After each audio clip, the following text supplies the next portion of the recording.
What's up, guys? Steve here. Got another toys of my childhood video that I'm going to show.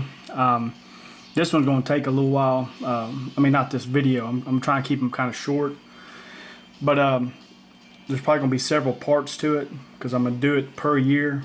This is my G.I. Joe collection. A lot of it I had as a kid, and of course, when I got to be an adult, I decided to complete a lot of the figures that I either lost to weapons or backpacks or whatever. So I've gotten about, I say about maybe 500 to 600 figures probably. So I'm probably gonna break them down to year and show you what I got. It's pretty nice collection. I'm pretty proud of it.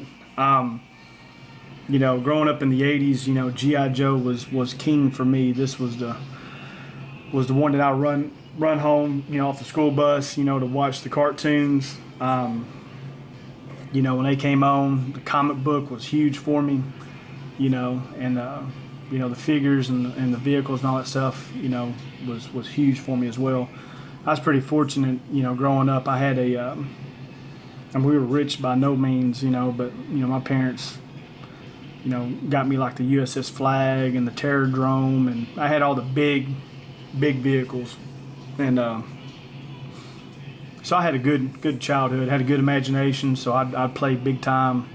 You know, I think in our house, we would have like 3 bedrooms in the back of our house. Well, it was a living room and 2 bedrooms on each side, and you know, the living room in between was the battleground, and you know, the 2 bedrooms were, one was Cobra Base and one was G.I. Joe, and all friends would come over, and man, we would play for hours. I mean, late, you know, night playing, you know, up until the morning. And then it was always heck trying to pick everything up because there was so much stuff, but it was fun. I mean, it was really fun. So anyway, I'll get to it. This is going to be a 1982 to 1983, and most of these are complete, and I'll kind of go over some stuff and show some stuff and some tips, and you know, just getting these out. I haven't messed with them in a couple of years. Some of them, the bands have already, you know, just gotten loose since the last time I've messed with them. So, you know, I'll show you some tips and stuff on what you can do, and you know, to fix them and all that. And some also in this lot here, there's some variations, and there's a real rare figure that's hard to get. I'll show that one, and some variations on the weapons and stuff as well. So anyway, I hope you guys enjoy it. So we'll get started. This, of course, is 1982, 83. Snake Eyes. This is everybody's favorite right here. This is the 82 version. Hold on one second. I'm fixing to get us some music going. I wanted to start off with a little intro right there. Hope everybody's having a good week. I have actually been on vacation, and we just got back. We went to we ended up going to New Orleans and down to Florida for a little bit. Okay. All right. This is the 82 version right here. He's got his little explosive satchel and his Uzi. Now, if you look at the Uzi's kind of a light gray, so that is an accessory pack weapon. You know, that is the original explosive pack. But he's in good condition. You know, real black. The screws and stuff are all still good. Then, of course, here's the 83 version. Accessory pack is gray, as you can see. So that's explosive pack. So that's an accessory pack one. Gun is black, but he's in good shape. Getting a little loose in the waist, so it'll be time to change the O-ring out. But Snake Eyes growing up was always one of my favorites. Then, you know, all the G.I. Joes all have the little holes in the bottom so you can put them on the stands, all except for Scarlet. So here's the, I'm going to hold her up, here's the 82 Scarlet right here. Of course, when I say 82, you know, it's the non-swivel arm. See it? There ain't no swivel arm there. That would come out in 83. See, she don't have any peg holes. So there's her. Here's the 83. You see she's got the swivel arm right there. She's in pretty good condition. And here's 83 Zap. I don't have an 82 Zap. I've got to get him. But what makes this one right here special is this bazooka right here. It's a double-handled bazooka, and it's the rarest of all of them. A lot of times you'll pay about $20–25 just for the bazooka. So I went to go put it in his hand, and it was kind of tight, so I decided not to press it. But he's got everything, got his backpack and all that stuff. All right, and here is Flash, the laser trooper. Here's the 82 one right here, of course, the straight arm. And I've got, here's the laser weapons in the backpack got for both of them.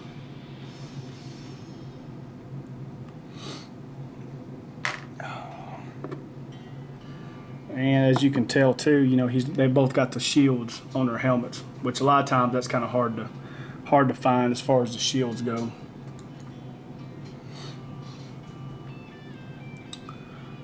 Here's an 83 Grunt.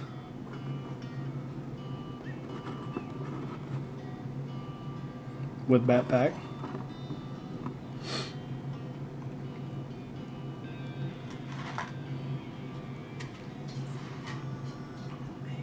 One of my favorites growing up was Rock and Roll.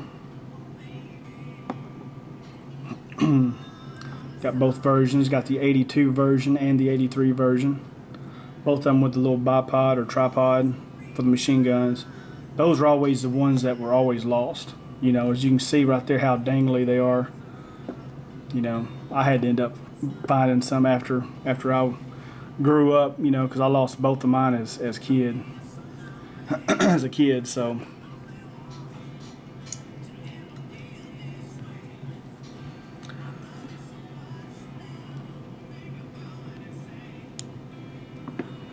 here's Breaker. Got the 82 and the 83 version. He was the only G.I. Joe, that series right here, that did not come with a weapon. You know, of course, he was just a communications officer. As you can tell, both of them's got the backpacks.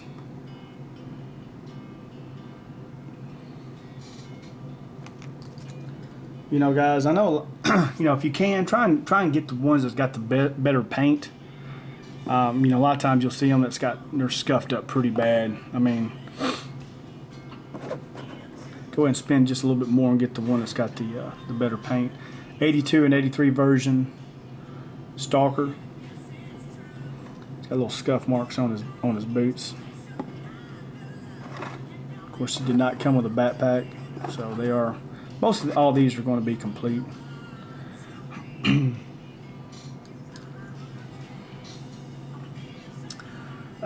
Let's see here. Here's 82, 83 clutch.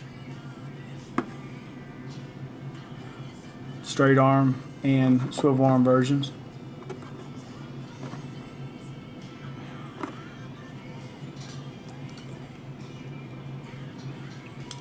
Let's see here. Grand Slam, 82 and 83 versions. These are some of the more sought after G.I. Joes right here. And I'll show you too. There's actually, you know, there was an 82 version, which was this one. Then there's 83. And then there was another version, a silver one that came out in 83 as well. And this was the laser, the jetpack trooper. And what you'll find on the silver, a lot of the silver ones, the silver paint would like to come off a lot more than regular paint. So it's always hard to find one that's got like perfect paint. He's pretty good condition. Got little scuffs there on the chest plate, but just a good looking figure. And here's the Falcon pilot. Now he doesn't come with any guns or backpacks you know, the collectors, they vary sometimes on what they want to say is complete. Some of them, you know, I like to put a gun with them and also a backpack with them as well. You know, just kind of make them look, you know, not, I guess, unarmed, I guess. So what that is, that's just another paint variation of the Grunt figure, but they'll call him the Falcon, which was the foam glider that they had. And here's Steeler. This is an 83 version Steeler with visor and the Uzi. Rick's a geek. You know, he's kind of flipped from collecting comics to now collecting vintage figures and toys. He got an 82 version, and when he was showing it, ended up breaking the arm. And yeah, so I feel for him on that one right there. I really do feel for him. But and a lot of times, you know, as far as condition goes, you know, like I said, the O-ring will get worn over time, and that's just you know, that's just the way it is. I mean, it's something rubber. It's gonna deteriorate over time, and you have to replace it.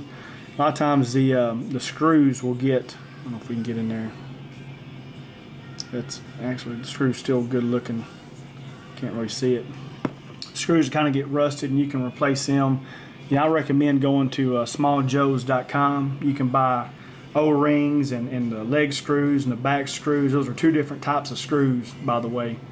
So don't try and force a back screw into a leg screw, because you'll end up splitting the figure's leg. So, alright, I'm gonna get into the Cobras probably last. Here's an 83 Duke right here. Those two variations of this. This is the regular one here, and there was a Melloway that had I believe it had a smooth. Instead of having the hole in the side of the helmet, it was smooth. And something to do with the sleeves as well, I believe. But this is Duke. It was always a good looking figure.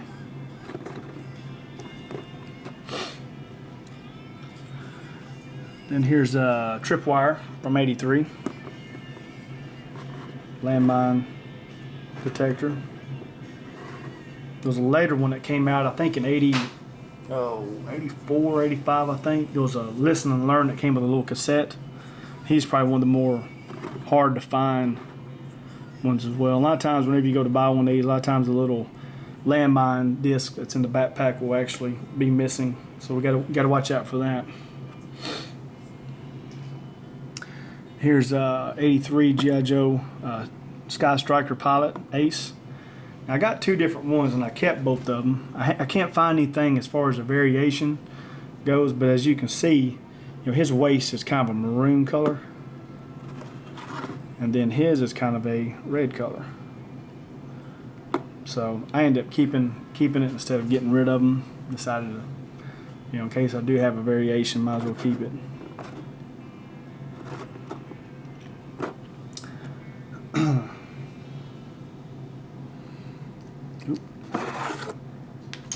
Here's the Wild Bill.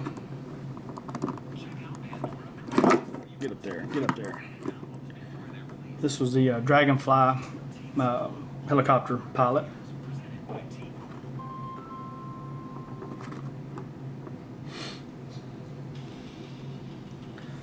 Let's see here.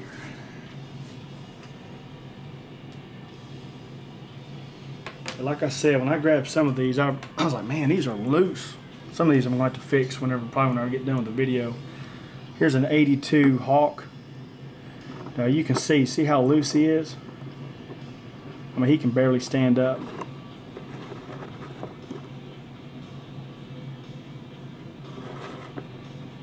I mean, I guarantee if I pulled his waist, that it will snap. Matter of fact, I think I'm going to go ahead and do it. I'm just going to show you guys. Okay, you see that? You see how the rubber band, it's got a hook right there.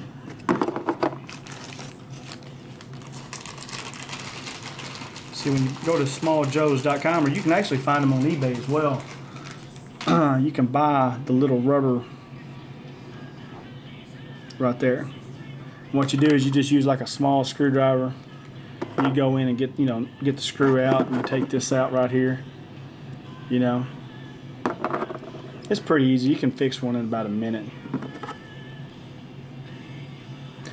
And two, if you ever have something that break or whatever, always save all the parts, because a lot of times these right here will break as well. So I'll fix him later on. All right. Oop. Well, actually, that one out there wasn't Hawk. That was short fuse. My bad. Here's the 83 version of short fuse. Now I'm going to show you two different mortars that come. You see how the handle's thick on that one right there? And then there was a thin handle version. So, just so you know. Now here's the 82 Hawk right here. Later on will become General Hawk. Here's an 83 Cover Girl. She drove the Wolverine. You can see she's loose too.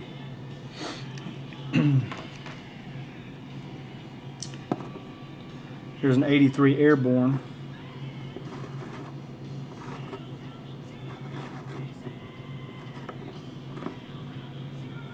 See, when Swivel Arm came, I mean, you could just place guns, you know, in different holding patterns and stuff, just a lot better.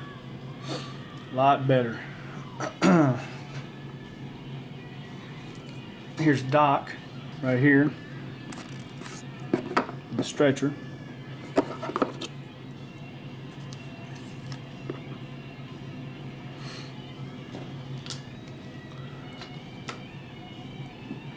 G.I. Joe Torpedo, Underwater Soldier.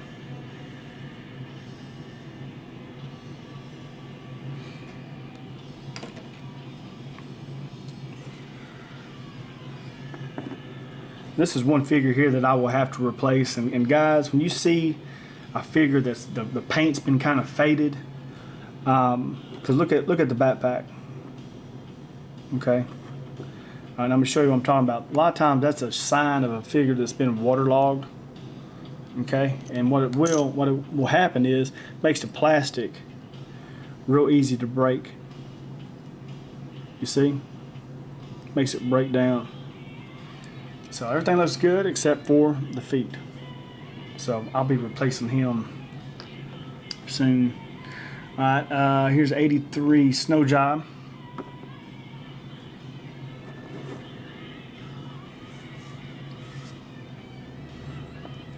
Good white, really white.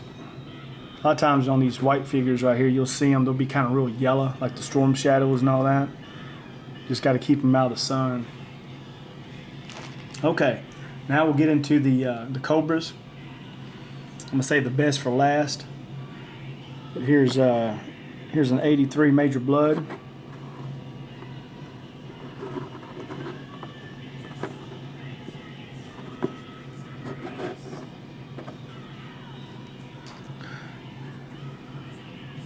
Here's an 83 Destro.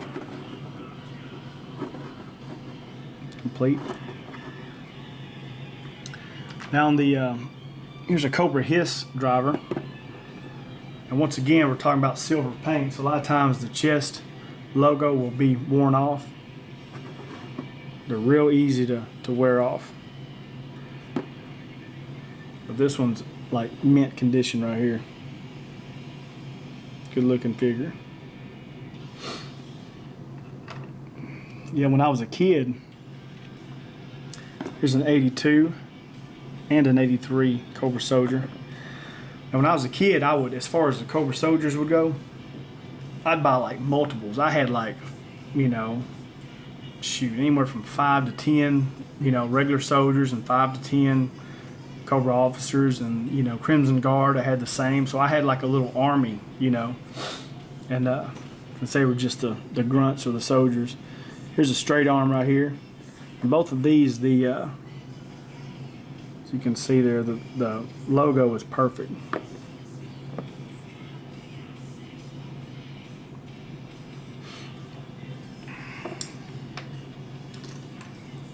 Here's a an 83 Cobra Officer.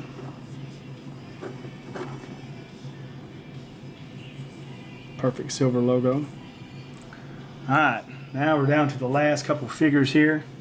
I'll show you the, here's my 83 Cobra Commander. Of course, again, we're talking about silver paint, so, you know, the face shield is perfect. Chest logo is perfect. Got the gun. Then they came out, in 82, there was a variation. It was just a misprint, but it was called the Mickey Mouse logo. And this is a real rare figure right here. As you can see by the two, see how it's different? This one right here was called the Mickey Mouse logo. So there it is. Good looking face shield, straight arm, the gun, everything. I was real proud to get this one because, you know, I was not a kid, but when I was, you know, a little younger, you know, you always heard about the Mickey Mouse one. And, you know, of course I didn't have it at the time, but, because back then, you know, we didn't have the eBays and online searching and all that, so. But, well, that's what I got as far as figures. I'm going to show you something real quick, so hold on one second.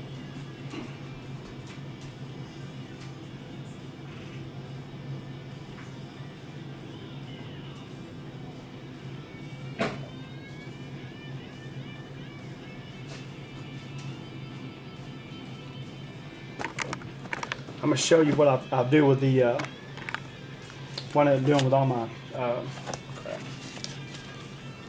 how I do my file cards. I've started to do it. You know, I just put it in a binder. You know, I try and do it as years, but that's you know, that's a way to kind of keep up with them. I did just have them in a box, but I've got file cards on all my figures that I got, because I am a I guess you can say I'm a completist, I guess. You know, just like stuff to be complete. You know, some stuff you can't, of course, but you know, if I can, I'm gonna try and complete it. So, and also as far as guides that I use, you know, the best one that I think of is this one by Mark Bellomo. It's the G.I. Joe price guide. It's a little old as far as for pricing, but I use it for identification. And I'll show you here. Let me get up here. But you see, and then it's got the how the different variations are. See, there's the single handle bazooka. I mean, it's really cool. So it gives you a price, you know, the Mickey Mouse version. You know, gives you the different bazookas for Zap.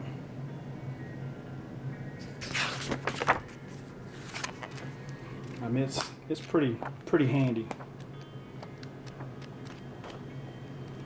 So anyway, guys, I hope you guys enjoyed it. Like I said, G.I. Joe to me was, you know, it was a toy of my choice, I guess, you know, or choice of toys, however you want to say it. You know, it's what, you know, my childhood was about, you know, besides other things, you know. But growing up, you know, in the 80s, you know, you had to have an imagination, and G.I. Joe was there. And, you know, nowadays, you know, I watch cartoons with my kids, and it misses so much, you know. I mean, this was the good versus evil, you know, good guys, bad guys, you know, taught people morals, you know, what's right and what's wrong. And they did a little PSA announcements at the end. You know, no one's half the battle, you know. I mean, it was always a life lesson, I guess, at the end of a episode. And so, I mean, it was a good thing. It was good for kids, you know, and I don't see a lot of cartoons like that now, or whatever. So anyway, hope you guys enjoyed this first video. If you got any questions on anything, let me know. You know, tips, you know, all that stuff. I'm not by no means an expert. I do know a lot about GI Joe stuff. I mean, I've collected it for a while, but I don't know everything, and I make mistakes. So, but I hope you guys enjoyed it. Just want to show you guys some stuff that I got. So, anyway, hope you're having a good day, and I'll talk to y'all later. See ya.